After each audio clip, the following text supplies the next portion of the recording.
السلام علیکم، صراط مستقیم چینل میں آپ تمام حضرات کو میں خوش آمدید کہتا ہوں۔ دوستو، سعودی عرب الحمدللہ دنیا کے بہترین ممالک میں سے ایک ملک ہے جہاں پر لوگ امن و امان کے ساتھ اپنی زندگی گزارتے ہیں۔ دوستو، یہاں پر سیکیورٹی ادارے جو بہترین طریقے سے کارروائی کرتے ہیں ایسے تمام افراد کے خلاف جو کہ کسی نہ کسی بھی طریقے سے مجرمانہ سرگرمیوں میں ملوث ہوتے ہیں، تو اس سلسلے میں ایسے تمام افراد کے خلاف سخت گہرا تنگ کیا جاتا ہے۔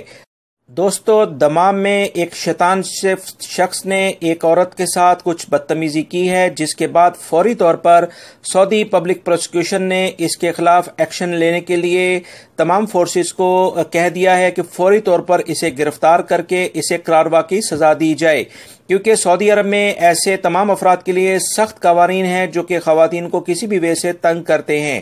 دوستو، اللہ رب العزت بھی قرآن پاک میں مرد کو ہی سب سے پہلے اپنی نگاہ نیچے رکھنے کے لیے کہتا ہے، کیونکہ مرد اگر اپنی نگاہ پر کنٹرول کرے تو اس سے معاشرے میں بہت بہتری آ سکتی ہے۔ اکثر خواتین کو ہی پردے کے بارے میں کہا جاتا ہے مگر مرد کے بارے میں بہت کم کہا جاتا ہے، بس جبکہ قرآن پاک کے احکامات سب سے پہلے